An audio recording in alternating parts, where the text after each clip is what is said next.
Mula sa 30-day suspension, ginawa na pong indefinite suspension ang pinato ng NTC para sa SMNI. Kung hindi po ako nagkakamali, nung binasa ko ang article na ito, at sa pagkakaintindi ko, kaya naging indefinite yung suspension ng NTC sa SMNI ay dahil hindi ito nakasunod sa naunang 30-day suspension na ipinato ng NTC sa naturang network. So, pinagpapaliwanag ngayon ng NTC ang SMNI kung bakit hindi ito nakapag-comply. Kaya ngayon, indefinite suspension po ang kanilang nakuha mula sa NTC. Yun po yung aking pagkakaintindi dyan. Kapag sinabing indefinite suspension, wala pong kasiguraduhan kung kailan po ito matatapos. So, pwede itong maging unlimited or unknown. Yung nagpataw lamang ng suspension ang maaaring makapag-desisyon or makapag-lift ng suspension. So, kung kailan nila gustong tanggalin ng suspension, nasa sa kanila na po iyon.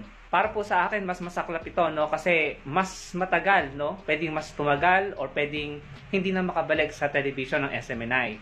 Kasi nga po, ang desisyon ay nasa NTC. Anong ibig sabihin nito?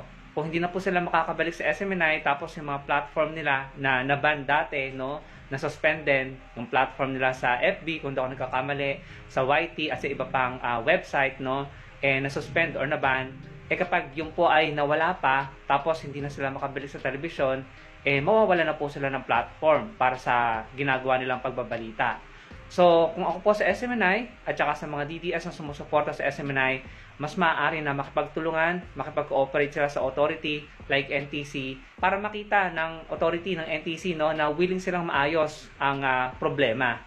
Pero kung sila po ay susuway at hindi susunod sa mga suspension na ipinapataw sa kanila, ay maaari pa pong lumala ang mga suspension or penalty na ibibigay sa kanila. Para makuha niyo po yung mas kumpletong konteksto, pwede niyo pong puntahan yung balitang yan para mabasa niyo po ang mas maraming pang impormasyon. So, ano pong masasabi niyo dito mga kababayan, mga kakampink?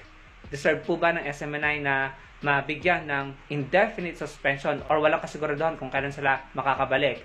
Deserve po ba nila yan? Tama ba ang naging desisyon ng NTC? Ilagay niyo lamang po sa comment section below. At huwag niyo kalimutang i-like ang ating video at i-share ang ating video para mas marami makapag-participate sa ating discussion.